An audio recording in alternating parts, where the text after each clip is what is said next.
approved by Outcasted OC. Viewer discretion is advised. Incoming transmission in 5, 4, 3, 2, 1. What's going on, everybody? It's Courtney here from the Outcasted OC Podcast, and welcome to the WWE 2023 Crown Jewel review recap. Finished a couple of hours ago. I took some time to kind of think about it, watched some stuff to refresh my mind of what happened, so let's get straight into it. So Crown Jewel this year kicks off with a kickoff show match, which is Sami Zayn going up against JD McDonough. This match was really good. I really enjoyed it. We've seen iterations of these two competing against each other on Monday Night Raw in the past, but I think this match was really good. Sami Zayn was looking really good. JD McDonough took some really good moves. His selling is incredible. He is so underrated.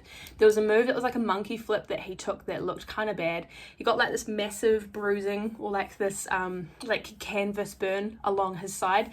But honestly, it was a really good match. I really loved the fact that we had a kickoff match on the card for a premium live event. It's been a while since we've had it. Most of the kickoff shows have just been a panel of people talking about the matches. Like, we don't know what's going on.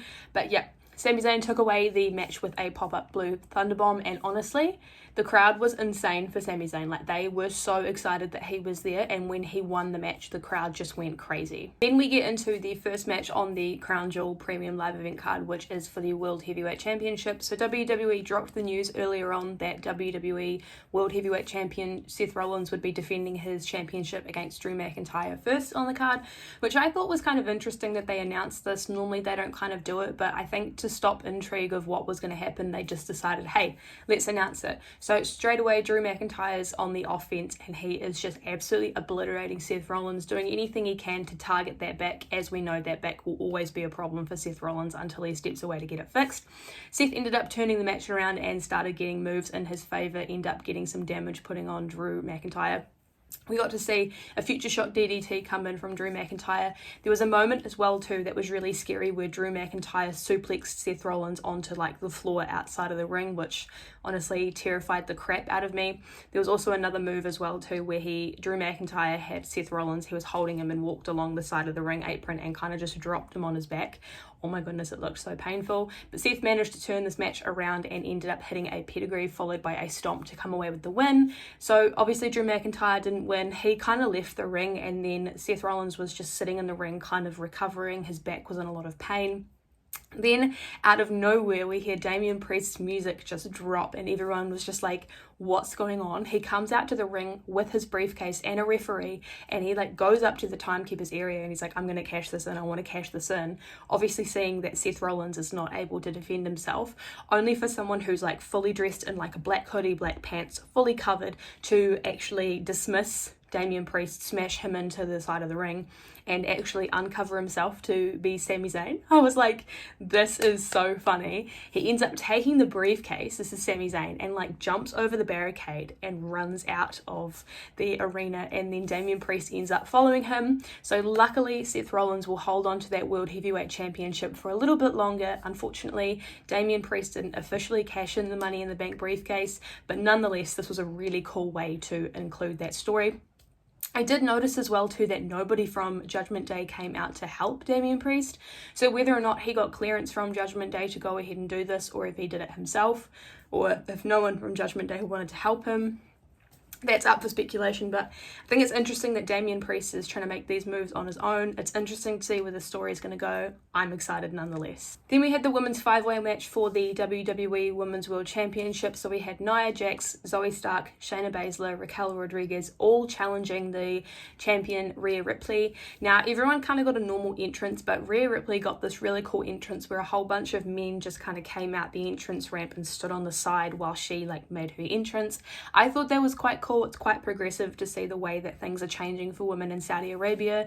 To be honest, I didn't really understand it at first, but I kind of think it's really cool now. I mean, Mami deserves the best entrances, so that makes sense.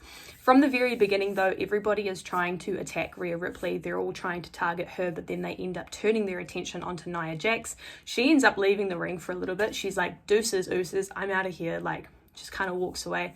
Then we end up seeing that Raquel Rodriguez is getting some really good moves in. We see a really nice triple submission move coming in from Shayna.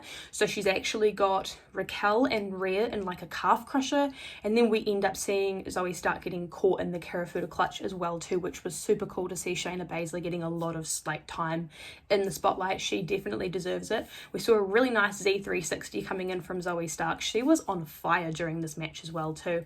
There was a moment where I think it was Zoe and Raquel were in some kind of move next to the corner of the ring. It looked like Raquel was trying to pin Zoe, and then we see that Rhea's going up to the second rope whilst she's holding Shayna Baszler into like a riptide, so she ends up, it's like a double pin kind of thing, so she ends up pinning Shayna Baszler to come away with the win. So Rhea Ripley retained the championship, retained the title. I'm excited. I'm kind of a little bit upset that Shayna Baszler took the pin. I mean, she looked really good in the match. I don't understand what the whole reason for that was, but I guess storylines can kind of come out of this kind of thing, so maybe we might see Rhea Ripley versus Shayna Baszler individually. I'm not too sure, but I'm excited. This match actually exceeded my expectations. I'm so excited that the women got to put on such a good performance. I mean, we had 2 women's matches on the card, and honestly, I think this match really was great. There were a lot of promo packages during this entire premium live event, but a really cool promo package that we got is obviously the next premium live event on the WWE calendar card is Survivor Series,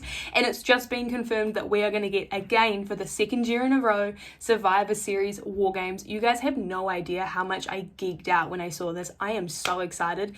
There are so many different possibilities that you could do with this War Games match. Honestly, I can't even think, especially with the men's side of things. Like, oh my gosh, I'm so excited for this. War Games is something I always look forward to, and I'm so happy that this is making its 2nd appearance on the main roster. I'm so excited for this. Then we had the match between Solo Sikoa and John Cena. Now, I kind of expected this to go one way, it went a completely different way. John Cena got a lot of offense, and he looked really good in this match as well too, especially for someone who doesn't always compete. There was some really good moves coming in. He had a really nice crossface on Solo Sikoa, but obviously Solo Sikoa, being the enforcer of the bloodline, found a way to turn this around in his favor. Solo Sikoa, I kid you not, had to hit 4 Samoan spikes on John Cena to be able to not only keep him down, but take away the win in the match. And it was really interesting as well too, because nobody from the bloodline came out to sit ringside whilst Solo was doing his match with John Cena. Normally we have someone like Jimmy Uso or Paul Heyman, but it quite literally was Solo by himself. I really enjoyed this match. I think it was great. I think you definitely need to keep Solo Sikoa looking really strong, especially if he has that title of the enforcer within the bloodline.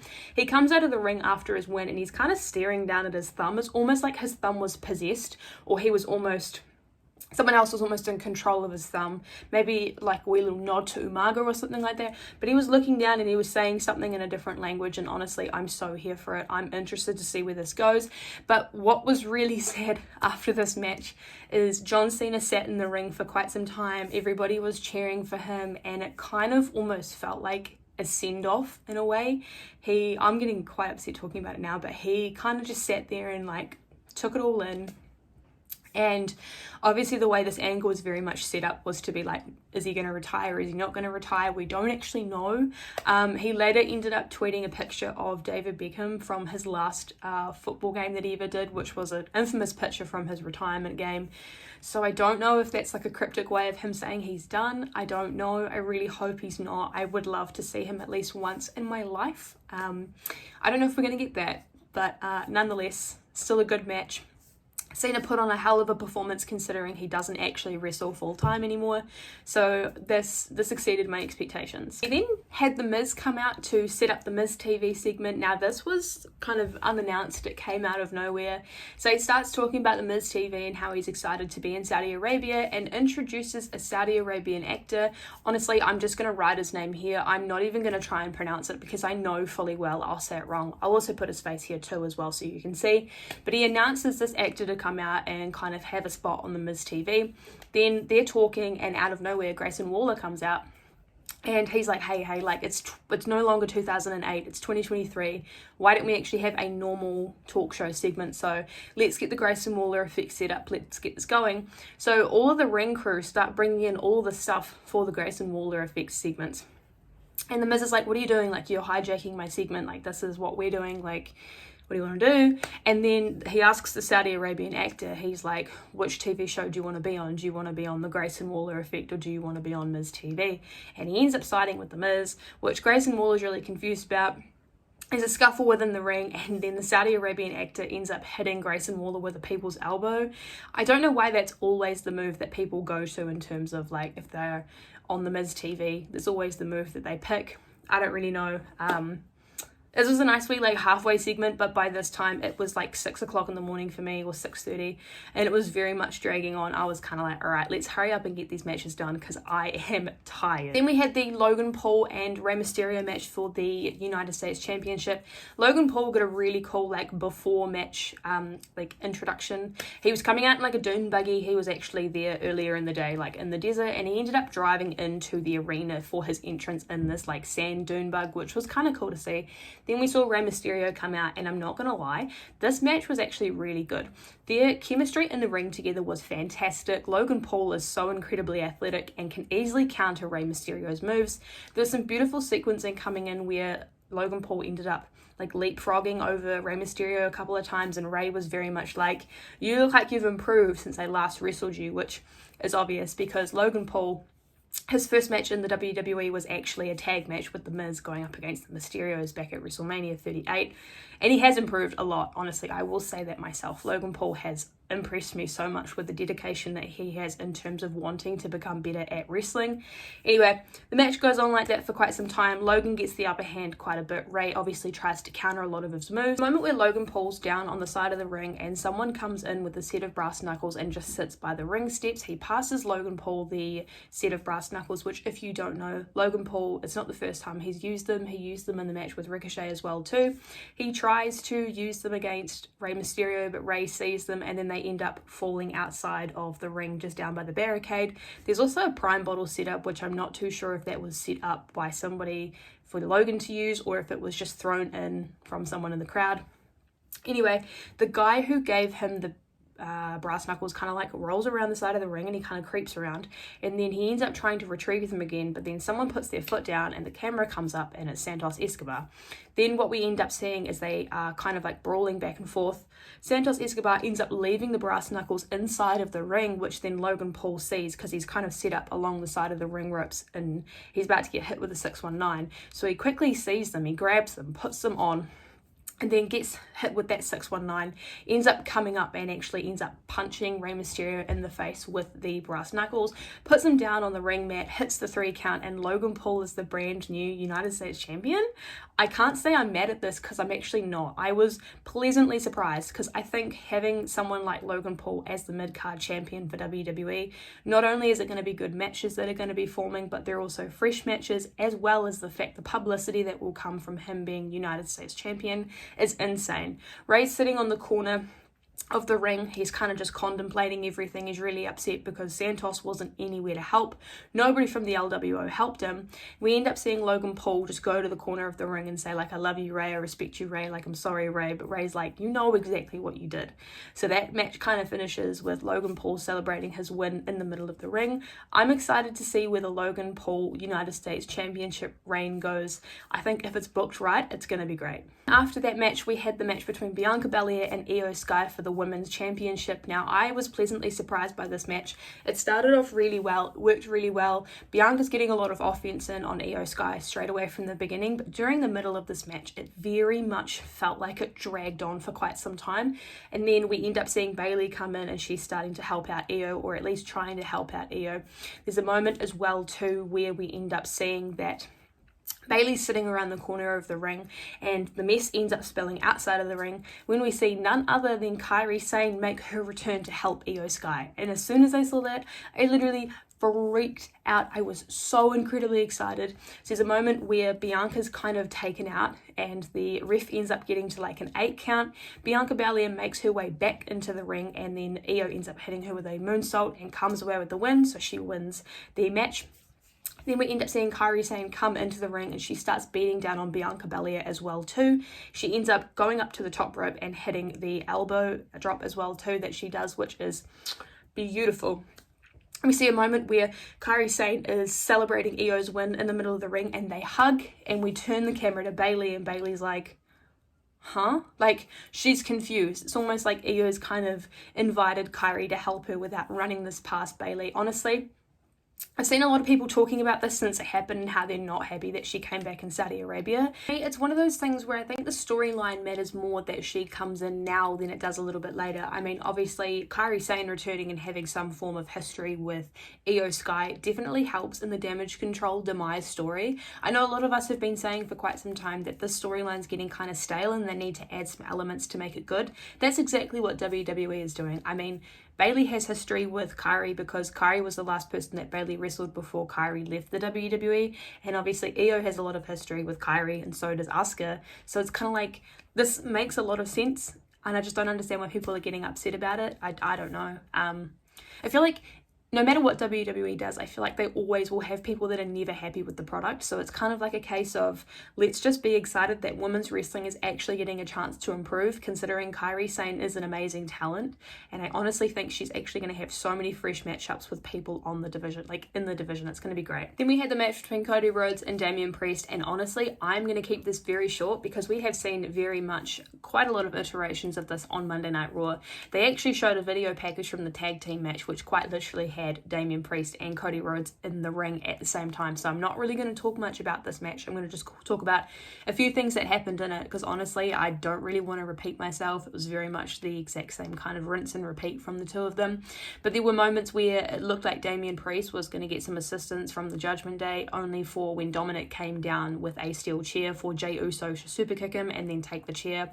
Then Jey Uso kind of chased the rest of the Judgment Day off and Damian was left by himself, so couldn't come away with the win. But honestly, like, for me, this match, it was good, but it kind of didn't really feel like it was needed. As I've said, and as we spoke about on the podcast the other day, Cody Rhodes has been dealing with the Judgment Day for almost 7 months, so I've kind of gotten to a point where I'm really sick of it.